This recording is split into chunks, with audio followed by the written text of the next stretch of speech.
las intrigas que llevaron al casamiento de Luis XV.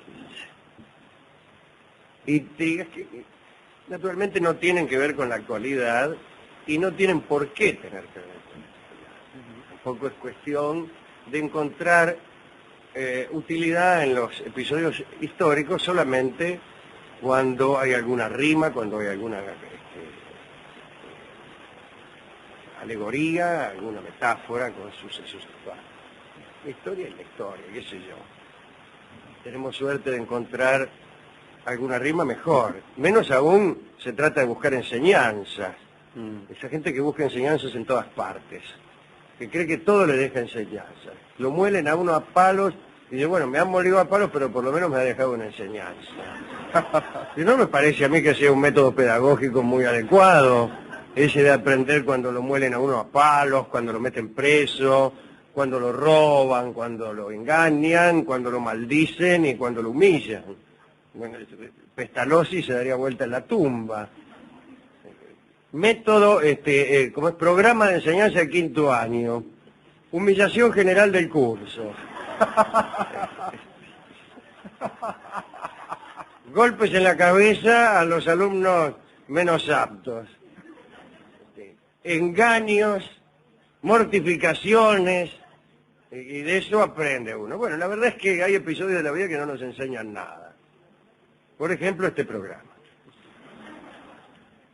Hecha esta aclaración y viendo que ya la mayoría del público presente se retira, comprendiendo la inutilidad de su afán de aprender, bien, digamos que nos vamos a ubicar en Francia, en Versalles, en el año 1724. Y Luis XV tenía 14 años, que era la edad necesaria para dar por finalizada la regencia. Usted sabe que después de Luis XIV vino una regencia de Felipe de Orleans, y cuando Luis tuvo los 14 lo nombraron rey, ya con todos los atributos. Desde hacía un par de años, Luis había sido prometido a una princesa española, María Ana Victoria, infanta de España. Y vivía, la chica esta, en Versalles con su futuro esposo, como si fueran dos hermanos los chicos. Hay que decir que María era una niña precoz, Luis era un muchacho tímido, en fin. Tan tímido era que por ahí tenían miedo sus preceptores de que no le gustaran las mujeres, de que detrás de esa timidez se escondiera algún problema terrible en el caso de un rey, que después de todo está obligado a asegurar su sucesión. El preceptor de Luis XV era Fleury, el obispo de Fréjus, y parece que sus enseñanzas dejaban bastante que desear, como después el rey se encargó de demostrar. Le enseñaba juegos de manos, en vez de enseñarle la ciencia, le enseñaba a hacer pruebas, juegos de cartas, sabía todos los escolazos, ¿no? Jugaba al tute, al desconfio, a la escoba de 15, a la brisca, al perro colorado, al cinchón, al 3-7, al 7,5, al 9, al cinquito, a la generala, a la escalera, al mus, al truco, al chorizo. Gente que pierde su inteligencia aprendiendo todos esos juegos, ¿no? No las alcanzo a comprender. Bueno,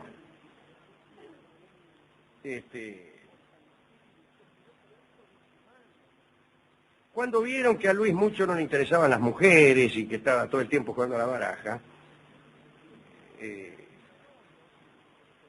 se reunieron los macanudos de la corte y resolvieron tratar de cambiar aquel asunto.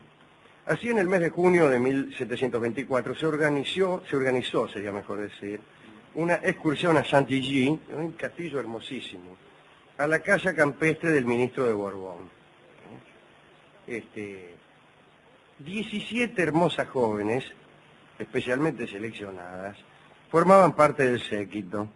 A la cabeza del cortejo iba el rey, lejos de sospechar lo que se tramaba. Lo que se tramaba era entreverarlo con alguna.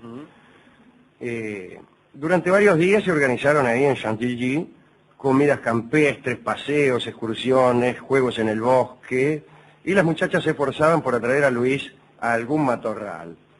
Pero en cada ocasión el adusto adolescente se les piantaba de las manos. Por fin hubo que renunciar a seducir al rey. Al regreso de Chantilly, las damas elegidas estaban perfectamente desoladas. Él continuaba jugando a las cartas. Y fue entonces cuando una joven de 29 años quiso triunfar allí donde las demás habían fracasado. Era la señorita de Charolais, quien, según los documentos, estaba dotada de un carácter vivo, generoso y digno de cualquier mal pensamiento. Así que se puede pensar tan mal como uno quiera sin correr peligro de calumniarla. Parece que tenía una colección de amantes prodigiosa. Empezó por entregarse a escenas picantes. Se hacía la gatita, disculpen ustedes, ¿no? Pero, Frotaba su cuerpo contra las paredes, suspiraba y una tarde le metió al rey un poema amoroso en el bolsillo. Ya se sabe cómo se pone uno cuando le meten un poema amoroso en el bolsillo.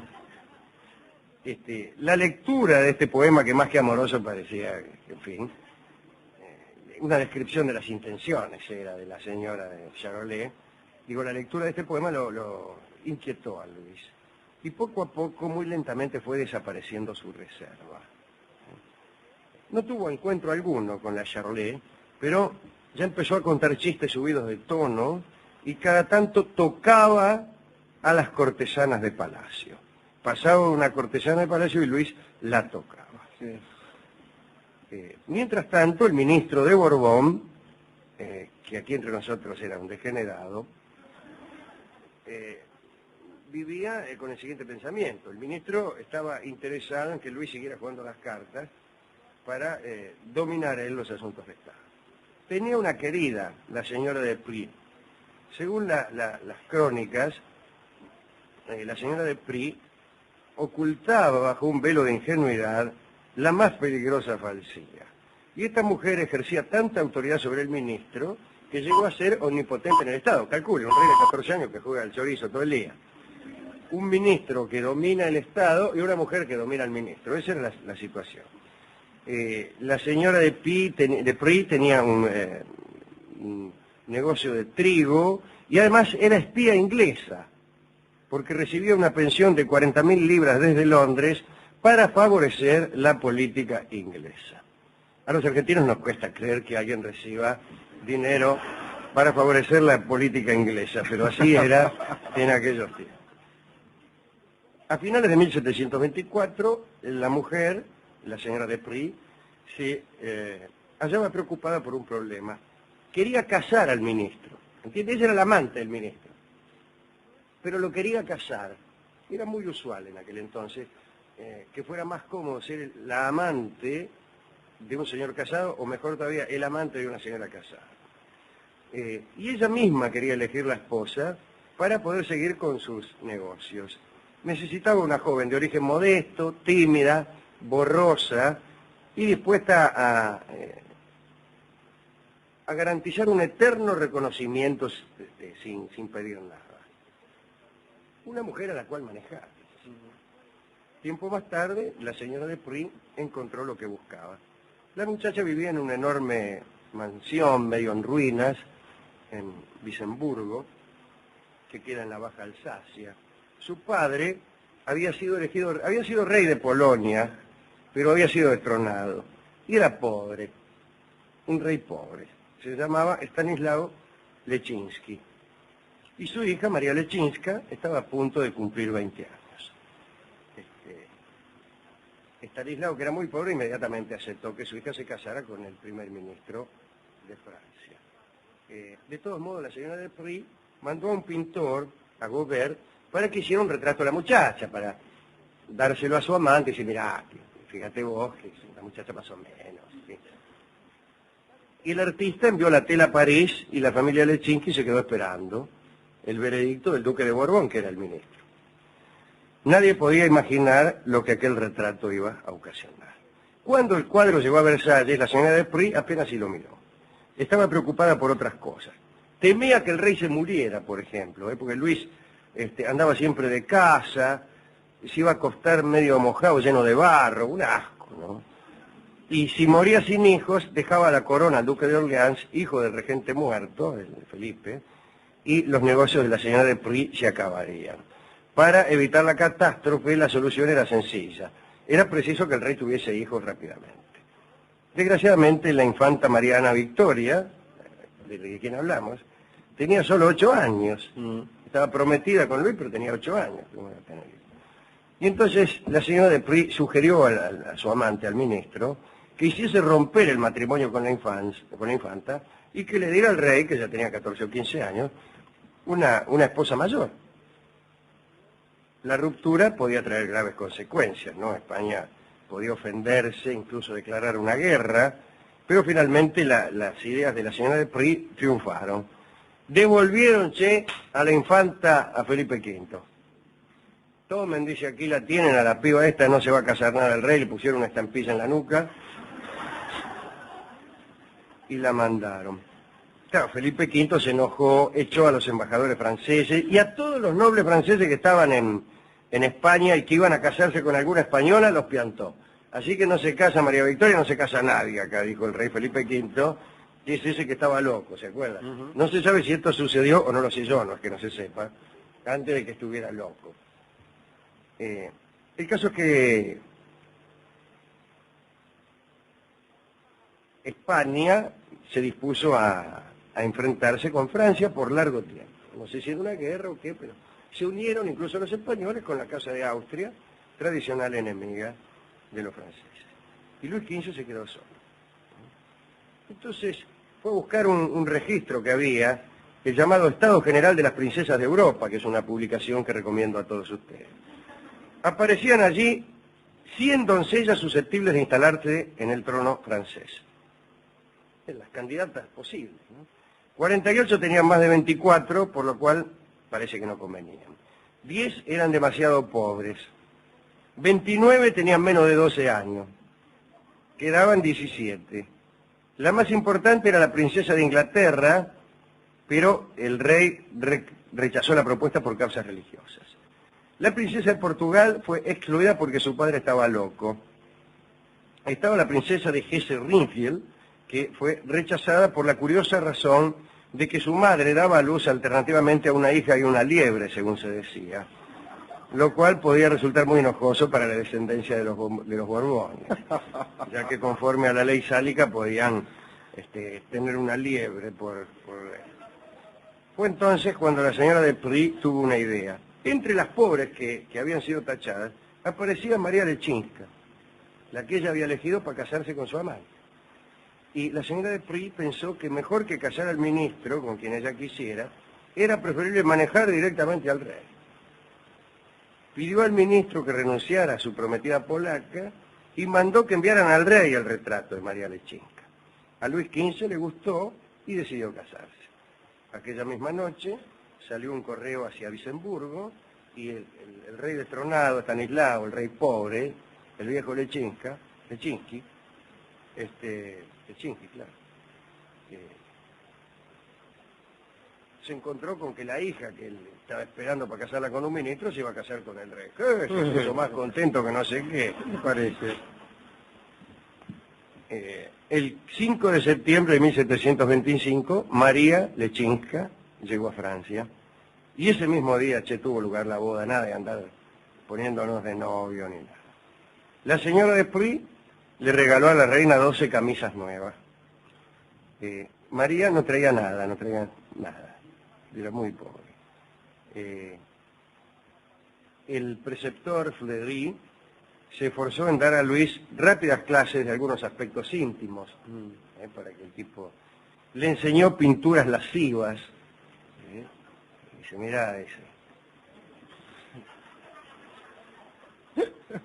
Y incluso hizo esculpir unas estatuas desnudas que explicaban la acción íntima. Que es que por fin, en la noche de bodas, Luis XV, con 15 años, se metió en la cama con una mujer. Los documentos aseguran que le dio 7 muestras de su ternura.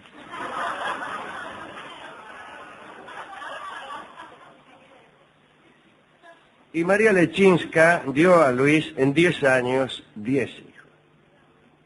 La sucesión estaba asegurada y también las intrigas del primer ministro, el conde de Borbón, y de su amada Madame Latry, quienes durante varios años más decidieron la suerte del reino de Francia. Después, como saben ustedes, mucho hijo, pero Luis ni la miraba, la Lechinska.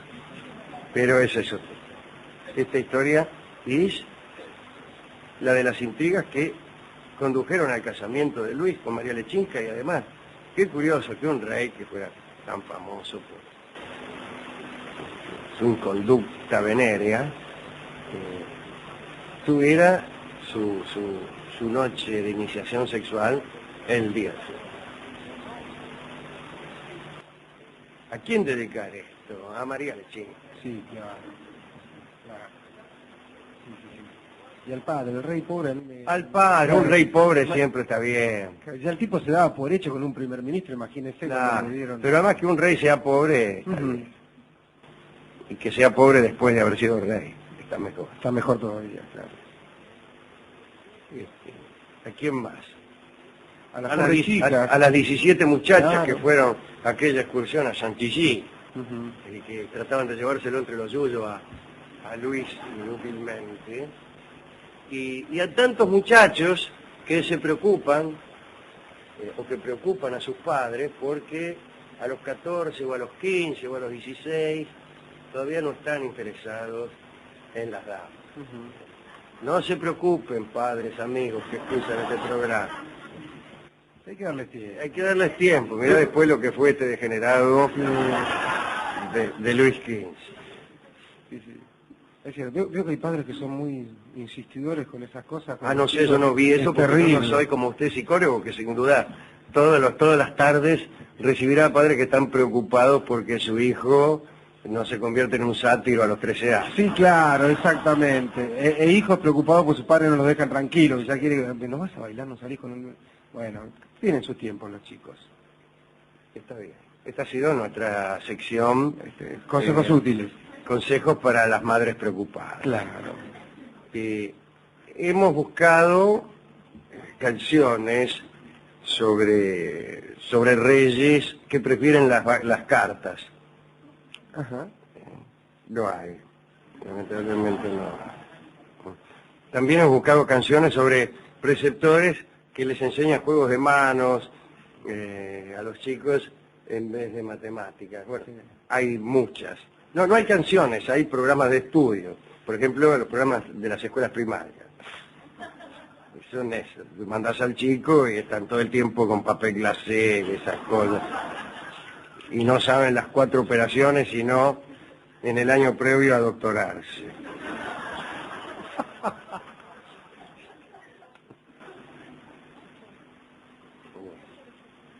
Yo recuerdo un colegio, no quiero nombrar, donde iba cada tanto, y cada vez que entraba parecía que entraba en una fiesta de cumpleaños. Estaba lleno de niños por los pasillos, brindis con gaseosa, sándwiches de miga, gritos, canciones, juegos. Es que les enseñaban a expresarse y a ser buenas personas, según me dijo a mí un día un maestro.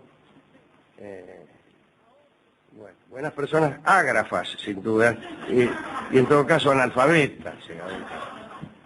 Bueno, pero bueno, finalmente conseguimos. ¿Así consiguió algo? Conseguimos un disco que no tenía desde luego nada que ver con las intrigas, pero sí con lo que dijo Luis XV en aquella noche inolvidable con María Lechinska.